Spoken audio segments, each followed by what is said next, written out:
was something which the Jewish people needed so much. Most people in Switzerland who were in a neutral place behaved in a neutral manner.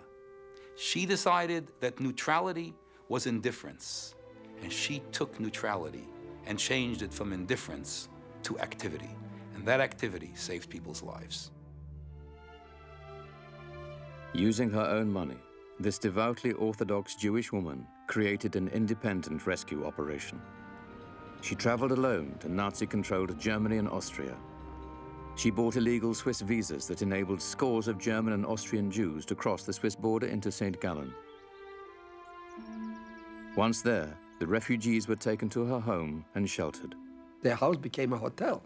Some neighbors complained, they said, what's going on? And this was a quiet family, and here all of a sudden tens upon tens of people are coming in and going out.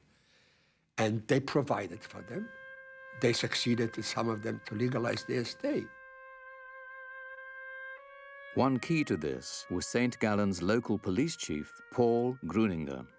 As soon as she had 1, 2, 3 persons or a whole family, she went to Gruninger, and Paul Gruninger wrote sort of a passport that they came legally, and he gave his signature. It was unheard of, unbelievable for a Swiss to do this. Another key to the operation was a young Orthodox Jew, Dr. Julius Kuhl. He was stationed in the Polish embassy in Bern. This was a unique opportunity for her because there were thousands of persons who were without papers. They had no identity in a country where papers were critical. Recher and Dr. Kuhl also cultivated connections in other consulates and embassies. They found one such contact in an unexpected place. We all know that the Vatican has a spotty record with regard to its behavior during World War II. But the papal nuncio in Switzerland, Bernardini, did wonderful things, and she found him. And Kuhl played chess with him and lost to him every weekend to make him feel friendly enough.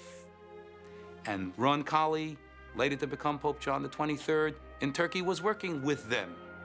Even among the Vatican diplomats, they found good people. The Sternbuch network allowed tens of hundreds of Jews to flee Central and Eastern Europe. The refugees used her home and other safe houses she established as havens on their way to safety in Shanghai and Latin America. In 1939, several hundred joined one of Willy Pearl's transports to Palestine. She was a spokesperson, a negotiator, and a human resources operator. She went to the consuls, she went to the embassies, she went to the people who needed the passports. She acted as a conduit. She acted for people who couldn't act for themselves. While she spent most of her waking hours building a network to save Jews, Recher was also a wife and a mother who tried to maintain whatever family life was possible under the circumstances. One Sabbath morning, just as the Sternbuchs were preparing to leave for synagogue, a messenger arrived. 3 young Jews who had escaped from occupied France had been arrested by the Swiss border police. The family went ahead to the synagogue. Recher got on the phone trying to stop the boys from being deported, fully aware that she was violating the Sabbath. As her family prayed a few blocks away, Recher discovered that the boys had been taken back to Vichy, France, to a military camp. She violated the Sabbath a second time and got into a taxi to make her way across the border. She even put herself at risk. She crossed the border into Vichy, France.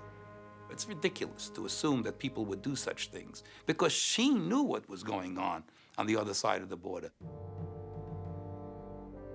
At the military camp, Mrs. Sternbuch produced paperwork showing that the boys were under the protection of the Polish government.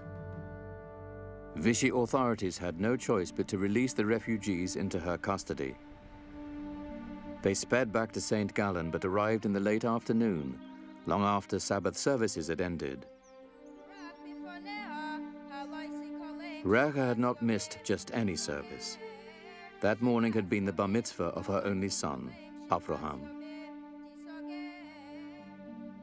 Later that day, she explained that saving the lives of those 3 boys was the greatest bar mitzvah gift she could ever have given him. The average person must know that they have a certain relationship with their Creator. And part of that relationship is keeping the Jewish tradition. And by breaking the Jewish tradition, she was making a new Jewish tradition, because saving a life is more important than any other aspect of Jewish tradition.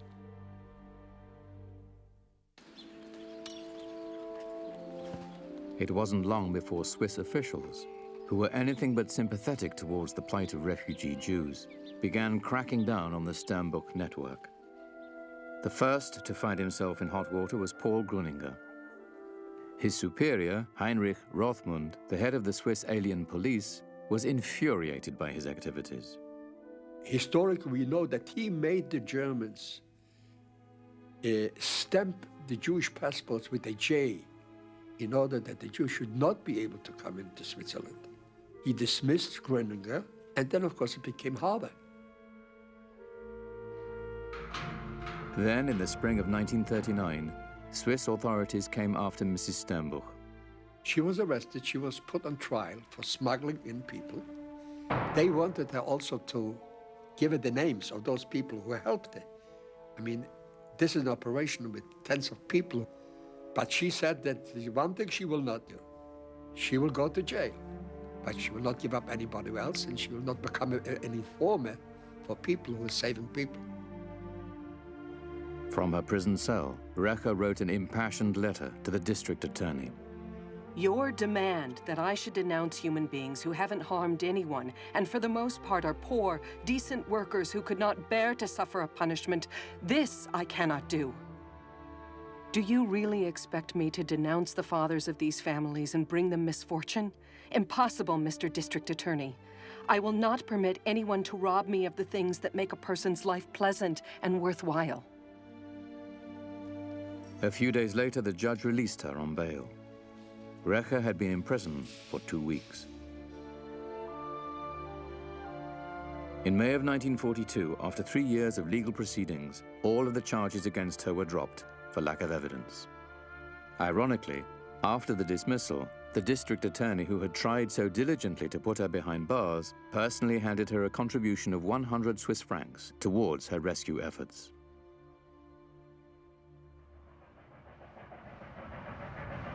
Not long after her legal battle was over, Mrs. Sternbuch received word that a Jewish family had been arrested by the Gestapo on the German side of Lake Constance. She rushed from her home and crossed the border into Germany. Recha went on the other side, went into this house, and all of a sudden she was in front of this German and had 2 big dogs, 2 very, very big dogs. And she took out her Swiss passport. She said, I am Swiss. So he said, but you are Jewish, aren't you? So she said, yes. So by me, you are the same as these Jews here, and I'll do with you the same as I do to them. She said, okay, so wherever you send them, you'll send me with them. He said, you wouldn't speak so nicely if you knew that I sent them to Auschwitz. She said, I'll go with them. I can't believe that the German ever was impressed by, but this was the case. He said, okay, take your Jews and disappear. This moment, disappear with them. She quickly gathered the family up and walked across the border with them to her waiting car. Less than 30 minutes later, they were safely ensconced in the Sternbuch home.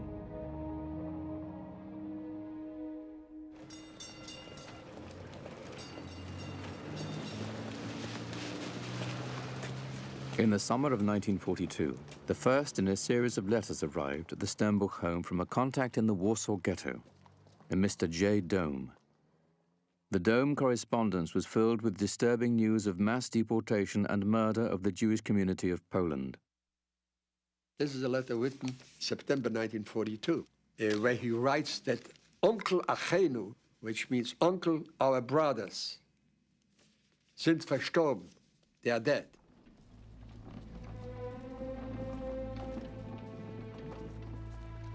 Alarmed by his reports, Mrs. Sternbuch cabled American Jewish leaders. According to recently received authentic information, the German authorities have evacuated the last ghetto in Warsaw, bestially murdering about 100,000 Jews. The deportees from other occupied countries will meet the same fate. A second, less urgent cable was sent by Gerhard Riegner, the Geneva representative of the World Jewish Congress. Details of both telegrams were sent to the White House and then passed on to the State Department. But neither did anything about the horrifying news.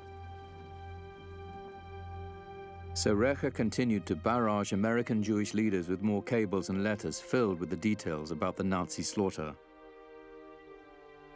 Her efforts eventually forced the leading spokesman of the American Jewish community, Rabbi Stephen S. Weiss, to call the first ever emergency meeting of major Jewish organizations in the US to discuss the situation. The Jewish leaders were alarmed, but the gathering ended with Weiss convincing his colleagues not to go public with the news of the massacres. Jewish organizations at that time had one goal, and that goal was to support the US government, which I understand, because they felt that if the war would end quickly, Jews would be saved. Frustrated that the American Jewish organizations would not be more proactive in trying to save Jews, Mrs. Sternbuch then undertook one of the most dangerous and controversial rescue missions of the war. She had learned that the former president of the Swiss parliament, pro-Nazi newspaper publisher Jean-Marie Mussy, might be someone who could help her. She came to him. She said, look, we know that you have a good relationship with Heinrich Himmler in Berlin. You should realize the Germans lost the war, and there's no reason why now you shouldn't be able to influence him to let out the Jews who are still incarcerated in concentration camps. And I don't know exactly how much she paid him, but anyway, she provided him with a Mercedes, and he went with his son, and he met with Himmler, and they started negotiating.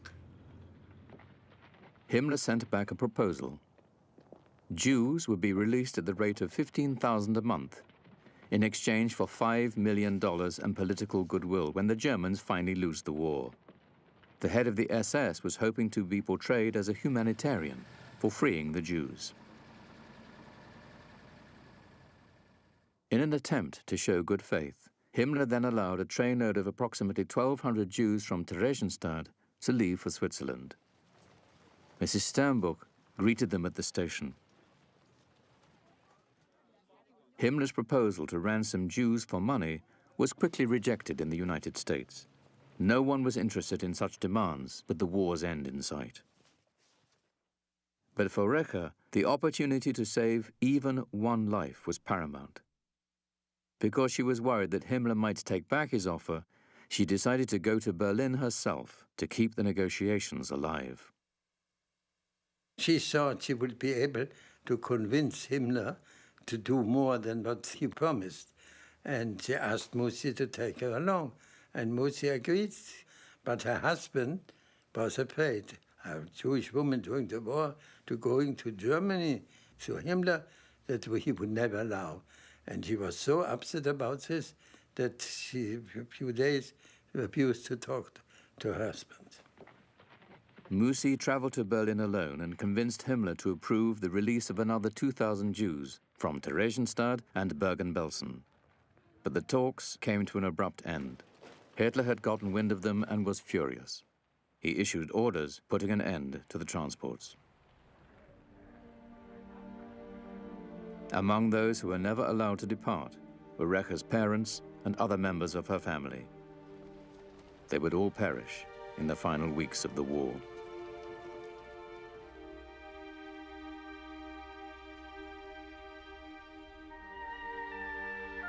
From almost the first moment the Nazis came to power, Recher Sternbuch worked tirelessly to save, aid, and shelter as many people as she possibly could. For the first 3 years of the war, she used her own money, refusing to raise anything else from others to finance her rescue operation. Thousands of Jews survived the war in Switzerland, China, Latin America, and Palestine because of her efforts. But she did more than just pay for food and shelter. She and her husband became surrogate parents for hundreds of refugees who no longer had families. Said one survivor, "Mrs. Sternbuch made a wedding for me as if I were her child. Her husband walked us under the wedding canopy.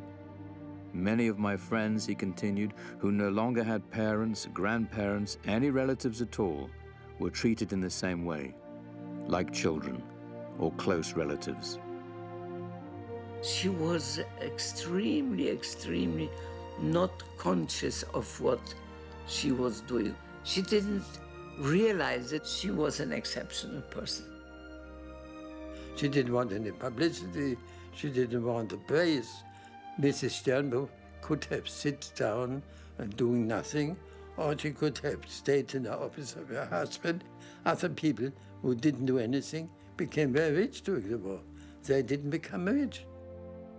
She could have spent the whole war in safety. She could have spent the whole war educating her children. Many people did that if they were living in safety.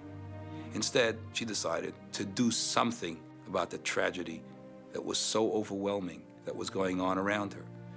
And the real issue here is how many people acted the way she did. And my answer to you is tragically, almost none.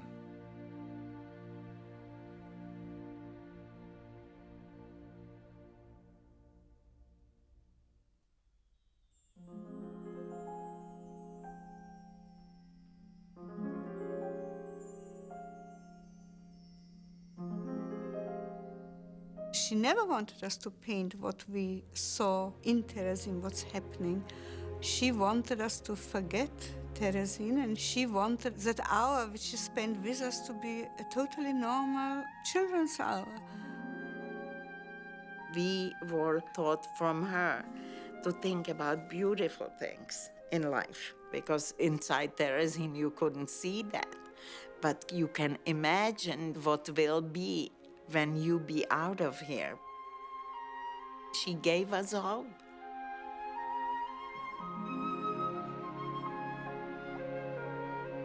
Friedel Dicker Brandeis was a renowned artist trained at Germany's famous Bauhaus school. In her native Vienna, she became a noted designer of furnishings, homes, and commercial buildings. She was also an early proponent of using art as therapy for children at risk. Tragically, her first real opportunity to test her theories came when she secretly began to teach art classes to children in Theresienstadt, the German concentration camp set up in the medieval fortress of Terezin in Czechoslovakia.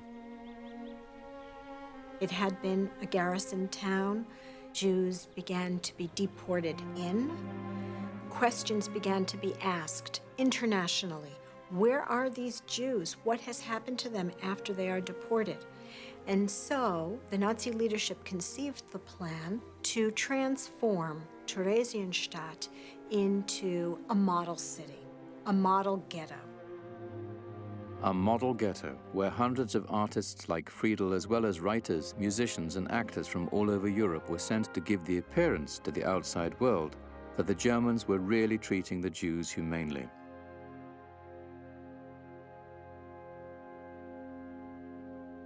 Friedel and her husband Pavel were deported to Terezin in late 1942 from the eastern Bohemian hamlet of Hranov. It was there that she had created some of her most memorable paintings and drawings.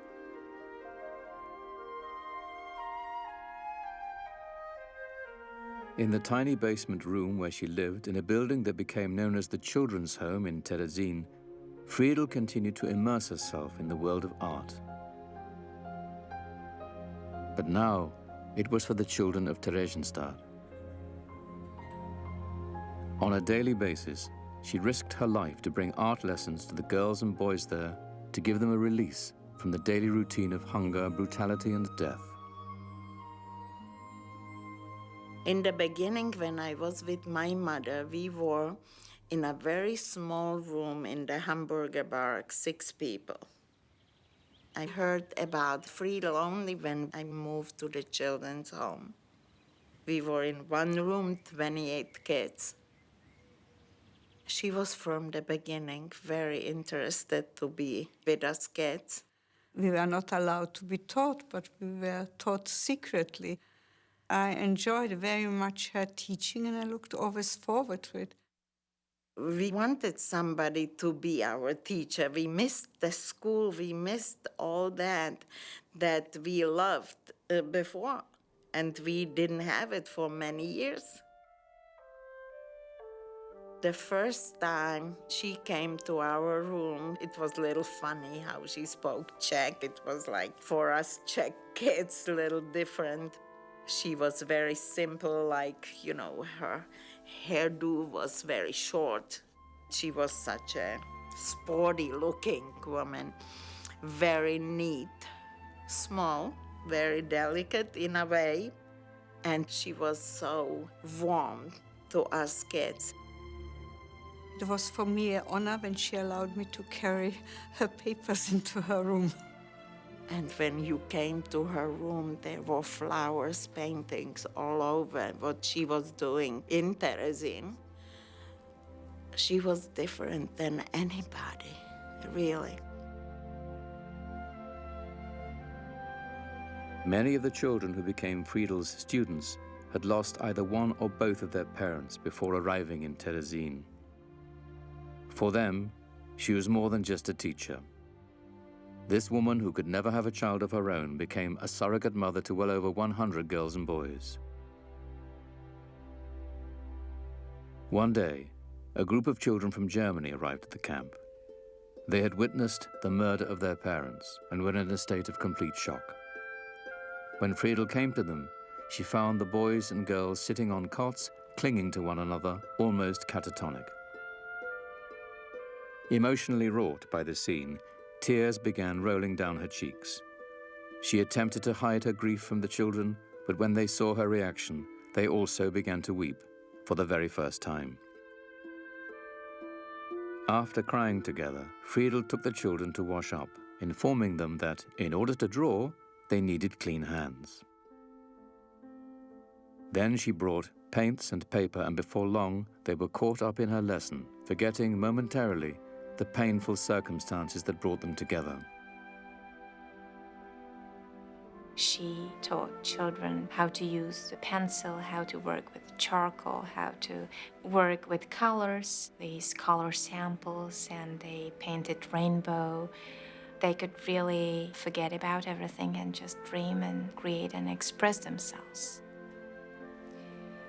A difficult thing in the ghetto, which seems to be so simple, and that was how to get the art supplies. Wasted paper you could find in different barracks and packages. She was saving the wrappings of those packages because this was strong paper that didn't get completely ruined. It was always a different material, what she just got. And she made us make collages. She would bring some flowers, I don't know from where she got them, and put in the middle of the table a teapot, a Dutch wooden shoe. And the next time she wanted the sunrise or what we dream about. Once she made us paint a market. She would make a noise on a table and we had to paint the rhythm. She made us really forget that we were in Terezin.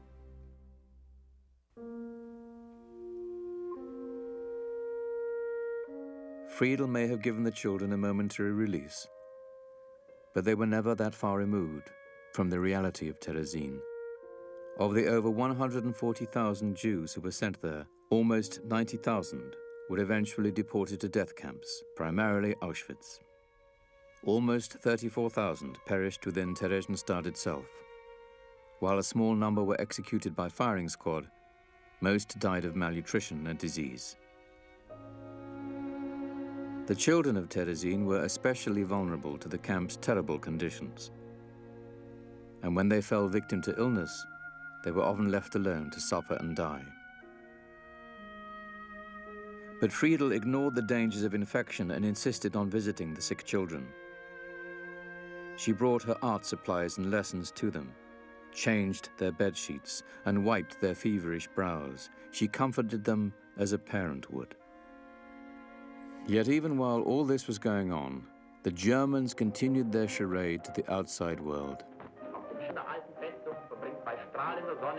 In 1944, a propaganda film was made entitled "The Führer Gives the Jews a Town." It showed an idyllic life of plentiful food, lectures, concerts, and sporting events. A central scene in the film is the performance of the children's opera, Brundibár. Friedel was one of the artists who was forced to make the sets used in the opera. Ella Weisberger portrayed the cat in that performance. This was already in 1944, and we didn't believe that something very bad will still happen after the filming, but it did. Most of the children and the children in the audience went to gas.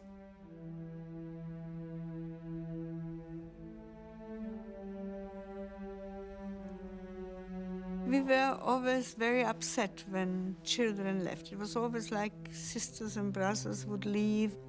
I went 22nd October 44. Friedel went, I believe, also in October 1944, and with her, most of the kids from my room. It went so fast. In the children's home, it was like a turmoil. Can you imagine that all of a sudden we were 4 girls left from the 28? And the teachers, everybody was gone. Many kids wrote little notes, like today you would call it maybe goodbye card. Nothing is left after those kids, only what Friedel saved.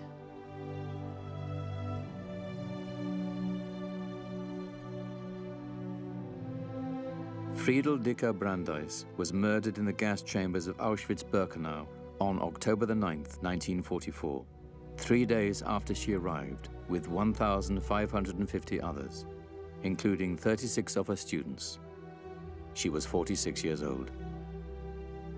She had always on her mind to take us out from the sadness and to give us hope that probably we will survive. If I'm looking at her last painting, it was a child, and the eyes, you can see what she felt for children. So we lost somebody very important from our lives.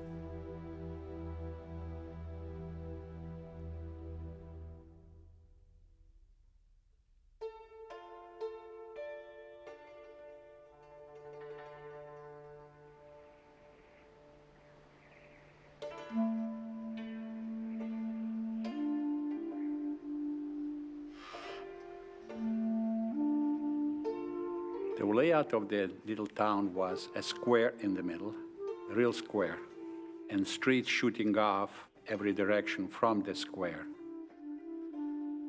Most of the buildings were wooden buildings, but there were some brick buildings. In our house, for example, was a brick building built in 1895. I remember there was letters, saying 1895. My father was a merchant of everything, anything that you could make $1. My mother was running a dairy in the house. I had an older brother, Benjamin, that was 2 years older, and I had a younger sister, Friedke, that was 3 years younger. I was from a lower middle-class home, but very, very fine people. Leon Kahn was born Leibel Kaganovich in 1925 in the small town of Ishashuk, Lithuania, very close to the borders of Belarus and Poland. Jews constituted at least half the town's population, their presence dating back to the 12th century. 95% of the people were observant, going to shul 3 times a day, and especially on the Shabbat. We had a shamus by the name of Lipe the Shamus, Lipe the Sexton, that used to dress up in the finest clothes that he had, black, with a big top hat, with a cane in his hand, and come and stand in the middle of the square and holler as loud as he could, in Shul Arain, in Shul Arain. He used to repeat it 2 or 3 times, and the amazing part that that little town used to come to a standstill. The relationship between the Jews and the Lithuanians and the Poles was a normal relationship. I went to a Polish school. I used to have Polish kids coming to our house. We felt the anti-Semitism in school, but nothing to an extent. My father used to travel around quite a bit. He used to be away sometimes 3 or 4 days of the week, just traveling by the villages to buy things. And the relationship that he had with those people was excellent. June 21st, 1941. With treacherous assault, Germany declares war on Soviet Russia. Nazi bombers were taking toll of hundreds of innocents and untold numbers of homes and buildings. When the Nazis marched in, they handed over the running of the town to the Lithuanians. There were edicts in the town, every day something else. They used to confiscate all your belongings. My father and my mother used to say, if this is the only thing they're going to take from us, I don't care, as long as they don't take our lives.